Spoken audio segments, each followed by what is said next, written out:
அசோக் குமார் புரட்சி தலைவர் நடித்த 7வது படம். இதுல தளபதி மகேந்திரன் அப்படிங்கிற கேரக்டர்ல புரட்சி தலைவர் நடிச்சிருப்பாரு. இந்த படத்துக்கு ராஜா சந்தர்சகர் டைரக்ஷன் பண்ணிருக்காரு.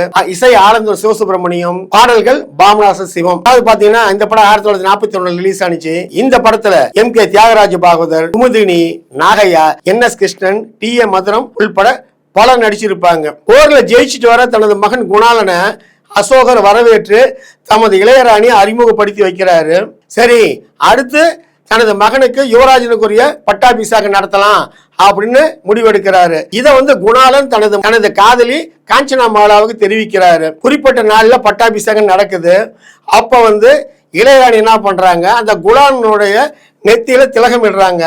அப்ப திலகம் இட்டவன அந்த ஸ்பரிசத்துல குணாலன் மீது உங்களுக்கு காதல் வந்துருது. அப்படி பார்த்தா அதே சமயத்துல குணாலனும் காஞ்சனா மாலையும் பாட்டு பாடிக்கிறது இவங்க பாக்குறாங்க. பார்த்துட்டு இவங்க அந்த பாட்டுல இவங்க இருக்கிற மாதிரி இவங்க கற்பனை பண்ணிக்கிறாங்க. இளையராணி முன்னாடி குணாலன் பாட்டும் பாடுறாரு. அப்ப பாட்டிக்கிட்டே இருக்கும் பொழுது அமைச்சர் அவரை கூப்பிடுறதுனால கொஞ்சம் வெளியே போறாரு. அப்ப அந்த இளையராணி என்ன பண்றாங்க, குணாலன் கிட்ட தமது இச்சைக்கு இணங்குமாறு அவங்கள சொல்றாங்க.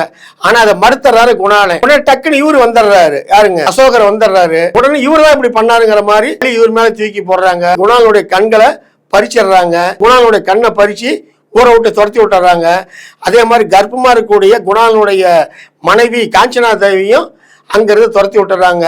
2 பேருமே வெளியில போய் ஒரு கிராமத்துல பிச்சை எடுத்துக்கிட்டு இருக்காங்க. இவங்களுக்கு ஒரு பெண் குழந்தையும் பிறகு அந்த பெண் குழந்தை மறுபடியும் இறந்துருது. அப்புறம் இவங்க பிச்சை எடுத்து பாட்டு பாடிட்டு வரும் பொழுது இந்த பக்கம் பாத்தீங்கன்னா ராஜா தன் மகன் இப்படி விட்டு போயிட்டாங்கிற கவலையில ஒரு நோய் வந்துருது. இங்க இருக்க ராஜ வைத்தியர் சொல்றாரு, நீங்க வைஷ்ணவகிரியில போய் நீங்க அங்க உங்களுடைய நோய் தீர்த்துட்டு வர்றதுக்கு அதான் சரியான இடம் அனுப்பிச்சு வைக்கிறாங்க. அங்க அசோகரா உங்களுடைய இளையராணி போகும்பொழுது ஒரு பாட்டு சத்தம் கேட்குது. ஐயோ, நம்ம மகனுடைய குரலாச்சு அப்படின்னு நாங்க போய் பார்க்கும் பொழுது நடந்த உண்மைகள் எல்லாமே அசோகர் அப்பதான் தெரிஞ்சுக்கிறாரு. இத பக்கத்துல இருந்து கேட்ட இளையராணி விஷம் குடிச்சு செத்துறாங்க. அப்போ அங்க இருக்கிற புத்தர் கோயில போய் தரிசனம் பண்ணி ஒரு பாட்டு பாடும் பொழுது இவருடைய இழந்த கண்கள் மீண்டும் திரும்ப கிடைச்சிருது. அவங்க நிம்மதியாகவும் சந்தோஷமாகவும் வாழ்றாங்க. இதுதான் அசோக் குமாரனுடைய படத்தினுடைய கதை. இந்த படத்தை புரட்சி ஒரு வசனம் பேசுவாரு, செங்கோல் பிடிக்கும் கையில் வெறுங்கோலா அப்படின்னு பேசுவாரு. ஆனா புரட்சி தலைவர் மக்கள் என்ன செஞ்சாங்க, மன்னனாக்கினாங்க, மன்னாதி மன்னனாக்கினார்கள். அந்த வகையில் இந்த வீடியோ உங்களுக்கு பிடிச்ச லைக் பண்ணுங்க, ஷேர் பண்ணுங்க, கமெண்ட் பண்ணுங்க. மறக்காமல் MBR ASR மீடியாவை சப்ஸ்கிரைப் பண்ணுங்க. வணக்கத்துடன் உங்கள் நாமக்கல் ASR ரவிச்சந்திரன். பாய்.